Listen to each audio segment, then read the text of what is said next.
اعوذ باللہ من الشیطان الرجیم ومن احسن قولا ممن دعا الى اللہ وعمل صالحا وقال اننی من المسلمین. الحمد للہ رب العالمین وبه نستعین وصلی اللہ علی نبینا محمد وعلى آلہ وصحبہ اجمعین. اما بعد فاعوذ باللہ من الشیطان الرجیم بسم اللہ الرحمن الرحیم. قال اهبطا منها جميعا بعضكم لبعض عدو فإما يأتينكم مني هدى فمن اتبع هداي فلا يضل ولا يشقى ومن أعرض عن ذكري فإن له معيشة ضنكا ونحشره يوم القيامة أعمى قال رب لم حشرتني أعمى وقد كنت بصيرا قال كذلك أتتك آياتنا فنسيتها وكذلك اليوم تنسى. ساری تعریفیں اللہ رب العالمین کے لیے لائق و زیبا ہے، اور درود و سلام کا نزول ہو تمام انبیاء کرام علیہم الصلاۃ والتسلیم پر، بالخصوص آخری نبی جناب محمد الرسول اللہ صلی اللہ علیہ وسلم پر. محترم سامعین، اللہ تعالیٰ نے انسانوں کے باپ حضرت آدم علیہ السلام کو پیدا فرمایا، اور پیدا فرمانے کے بعد فرشتوں کو سجدے کا حکم دے کر ان کی تعظیم و تکریم فرمائی. قرآن کریم کہتا ہے کہ اللہ تعالیٰ کے حکم پر تمام فرشتوں نے حضرت آدم علیہ السلام کو سجدہ کیا، لیکن ابلیس نے، جو فرشتوں کے درمیان ہی موجود تھا، تکبر کا اظہار کرتے ہوئے سجدے سے انکار کر دیا. سجدے سے انکار کرنے کی وجہ سے رب تعالیٰ نے اسے اپنی بارگاہ سے دھتکار دیا، اور حسد کی وجہ سے حضرت آدم علیہ السلام کے سجدے سے اس نے جو انکار کیا، اس نے اسے آدم علیہ السلام کی دشمنی میں مبتلا کر دیا. اللہ تعالیٰ نے حضرت آدم علیہ السلام سے فرمایا ان هذا عدو لك ولزوجك فلا يخرجنكما من الجنة فتشقى. اے آدم، یہ آپ کا دشمن ہے اور آپ کی زوجہ کا بھی دشمن ہے، تو یہ آپ کو جنت سے نکال نہ دے. کہا جنت میں آپ رہے اور جنت کی ساری نعمتوں سے آپ جس طرح چاہے لطف اندوز ہوں، لیکن ایک خاص درخت ہے، جھاڑ ہے، جس کے قریب آپ کو نہیں جانا. اگر آپ اس کے قریب گئے تو پھر آپ گنہگاروں میں سے، نافرمانوں میں سے ہو جائیں گے. قرآن کریم ہم کو یہ بتلاتا ہے کہ شیطان نے اپنی دشمنی نکالی، حضرت آدم علیہ السلام اور ان کی زوجہ کو وسوسے میں ڈالا اور کہا هل ادلک علی شجرۃ الخلد، علی شجرۃ، اے آدم کیا ہم آپ کو ایک ایسے درخت کے بارے میں نہیں بتلائے جو درخت آپ کو فرشتے میں تبدیل کر دے گا یا آپ کو ہمیشگی دے دے گا؟ اللہ تعالیٰ کہتا ہے کہ حضرت آدم علیہ السلام نے اور ان کی زوجہ حضرت حوا علیہ السلام نے ابلیس کی وسوسہ اندازی کی وجہ سے اس ممنوعہ درخت کا پھل کھا لیا، اور پھر اللہ تعالیٰ کی طرف سے یہ حکم ہوا کہ اہبطا منہا جمیعا، آپ سب کے سب جنت سے نکل جائیں۔ جنت سے نکلنے کے بعد کہاں جانا ہے؟ تو اللہ تعالیٰ نے فرمایا وَلَكُمْ فِي الْأَرْضِ مُسْتَقَرٌّ وَمَتَاعٌ إِلَىٰ حِينٍ، زمین کی طرف جانا ہے، اور زمین کی طرف ہمیشہ کے لیے نہیں جانا ہے، بلکہ زمین میں عارضی طور پر آپ کو رہنے کا ٹھکانہ دیا جائے گا، کچھ اسباب دیے جائیں گے جن سے آپ استفادہ کریں گے، اور یہ سب کچھ وقتی طور پر الی حین ایک خاص مدت کے لیے ہوگا۔ اصل آپ کی منزل، آپ کا ٹھکانہ جنت ہی ہے، آپ کو ادھر ہی آنا ہے، لیکن اب جنت کی طرف آنا آپ کے لیے آسان نہیں ہوگا۔ وَلَكُمْ فِي الْأَرْضِ مُسْتَقَرٌّ وَمَتَاعٌ إِلَىٰ حِينٍ، ایک خاص مدت ہی کے لیے زمین میں آپ کو رہنا ہے، لیکن بَعْضُكُمْ لِبَعْضٍ عَدُوٌّ، آپ آپس میں ایک دوسرے کے دشمن ہوں گے۔ اب اس دشمنی کے نتیجے میں شیطان کی کوشش اس بات کی ہوگی کہ آپ کو وہ سیدھے راستے سے بھٹکائے اور اس راستے سے دور کر دے جو راستہ آپ کو جنت کی طرف لانے والا ہوگا۔ بَعْضُكُمْ لِبَعْضٍ عَدُوٌّ،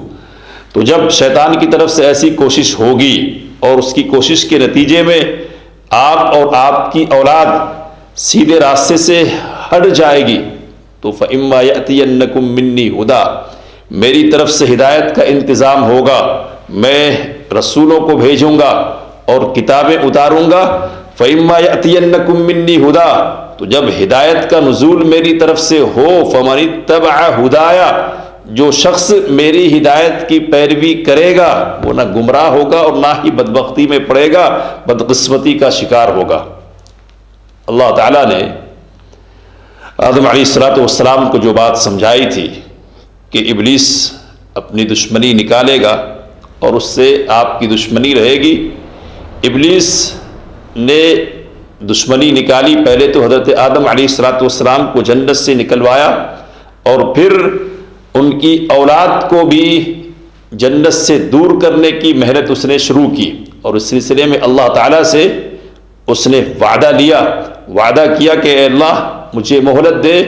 کہ میں قیامت تک ان کو بہکا سکوں، اور کہا اس نے کہ ثم لآتینہم من بین ایدیہم ومن خلفہم وعن ایمانہم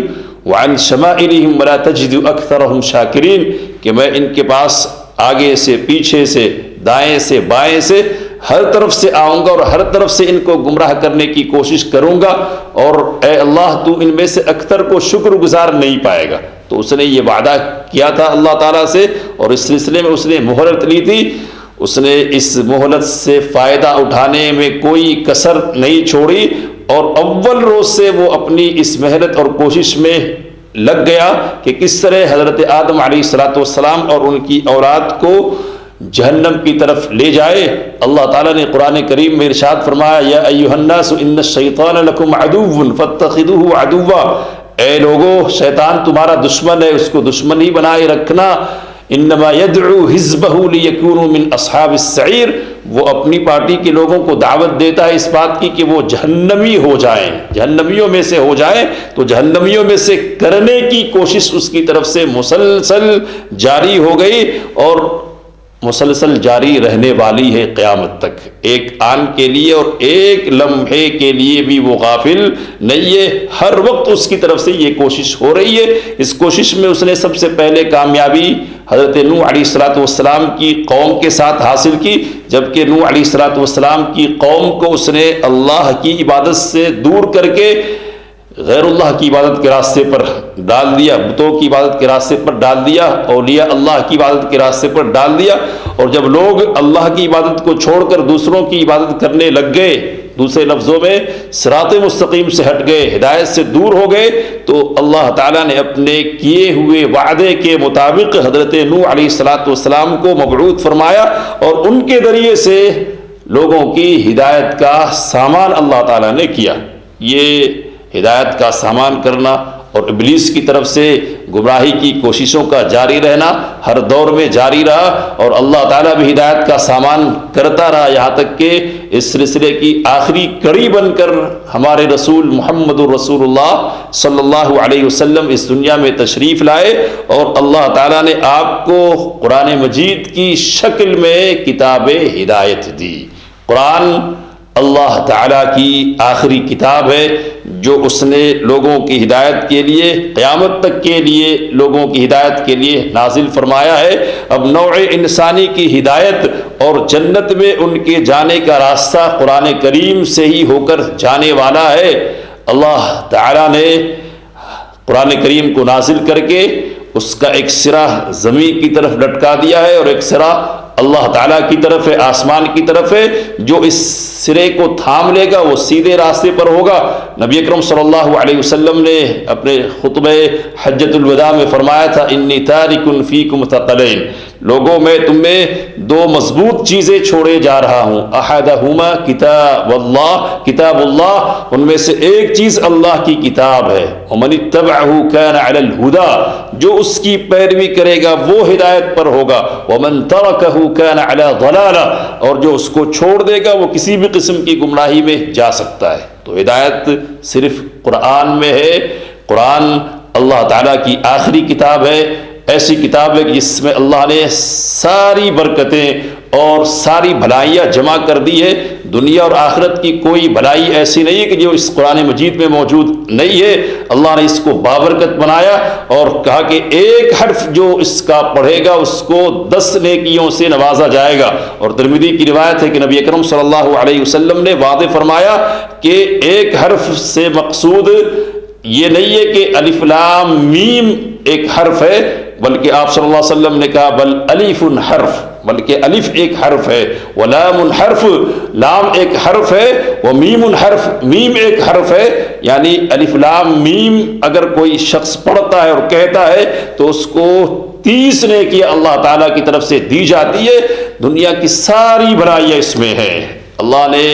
کہا کہ یہ شفا ہے، اللہ نے یہ کہا قرآن کریم میں کہ اس کے ذریعے سے اللہ تعالیٰ مومنوں کو رحمت سے نوازے گا، اور نبی اکرم صلی اللہ علیہ وسلم کی حدیث کہتی ہے کہ جو اس قرآن کی تلاوت کرے گا وہ دنیا کی ساری بھلائیوں سے مستفید ہوگا، اس کو پڑھے گا اس کو ساری بھلائیاں ملے گی۔ کہا نبی اکرم صلی اللہ علیہ وسلم نے ان اللہ یرفع بہذا الکتاب اقواما ویضع بہ آخرین، اللہ اسی قرآن کے ذریعے سے بہت سارے لوگوں کو اوپر اٹھا دے گا اور بہت سارے لوگوں کو اسی قرآن کی وجہ سے نیچے کر دے گا، پست کر دے گا۔ جو پڑھیں گے اس کی تلاوت کریں گے اس کو سمجھیں گے وہ اوپر جائیں گے، اور جو اس کو چھوڑ دیں گے وہ پست ہو جائیں گے۔ قرآن شفا ہے، قرآن رحمت ہے، اس کی تلاوت سے برکت حاصل ہوتی ہے، اس کی تلاوت سے اور اس کو یاد کرنے سے ترقیوں کے منازل طے ہوتے ہیں۔ قرآن کریم ہی قبر میں رہنمائی کا ذریعہ بننے والا ہے، قرآن کریم ہی حشر میں شفاعت کا ذریعہ بننے والا ہے، اور قرآن ہی کا حافظ، قرآن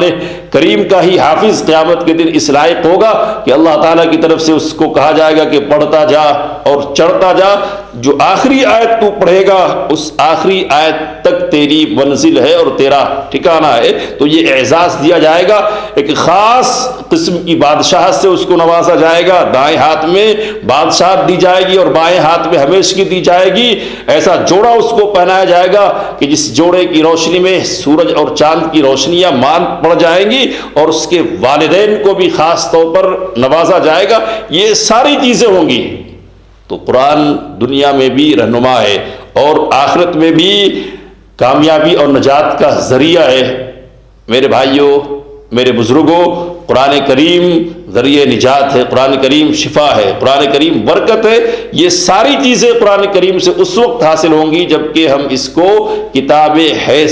ہدایت کی حیثیت سے لیں گے۔ اصل جو مقصود ہے قرآن کریم سے وہ ہدایت کا حاصل کرنا ہے، اور ہدایت کا حصول اسی وقت ممکن ہے جب کہ اس کو پڑھا جائے اور پڑھنے کے ساتھ ساتھ اس کو سمجھنے کی بھی کوشش کی جائے۔ اللہ تعالیٰ کا یہ احسان ہے اور اس کا کرم ہے کہ اس نے اس کتاب کو بالکل آسان بنایا ہے، اور ہر آدمی اپنی سطح پر اس کو سمجھ سکتا ہے اور اس سے ہدایت حاصل کر سکتا ہے۔ اللہ نے کہا قرآن کریم میں وَلَقَدْ يَسَّرْنَا الْقُرْآنَ لِلذِّكْرِ فَهَلْ مِن مُدَّكِرٍ، ہم نے نصیحت حاصل کرنے کے لیے قرآن کو آسان کر دیا ہے، تو کوئی ہے جو اس سے نصیحت حاصل کرے؟ یہ انسانوں کی بدقسمتی ہے کہ اس کے پاس ایک ایسی کتاب موجود ہے جس میں اس کے لیے ساری بھلائیاں ہیں، دل کا سکون ہے، چین ہے، قرار ہے، جسم کی بیماریوں سے شفا ہے، دلوں کی بیماریوں سے شفا ہے، ساری چیزیں ہیں، لیکن لوگ اس قرآن کو پڑھتے نہیں، اس کو سمجھنے کی کوشش نہیں کرتے، اور جو قرآن ان کو عزت دینے کے لیے، ترقی دینے کے لیے، اور سب سے بڑی بات یہ ہے کہ ہدایت دینے کے لیے اور جنت میں پہنچانے کے لیے آیا تھا، اس قرآن سے انہوں نے اعراض کا راستہ اختیار کر رکھا ہے۔ اللہ نے یہ کہا تھا کہ جو اس کو پڑھیں گے ان کو ہدایت ملے گی، وہ بدبختی سے بچ جائیں گے، اور جو اعراض کریں گے فَإِنَّ لَهُ مَعِيشَةً ضَنْكَ، تو ہم اس کی زندگی کو تنگ کر دیں گے، اس دنیا میں بھی سکون اس کو نہیں ملے گا، اور برزخ کی زندگی میں جب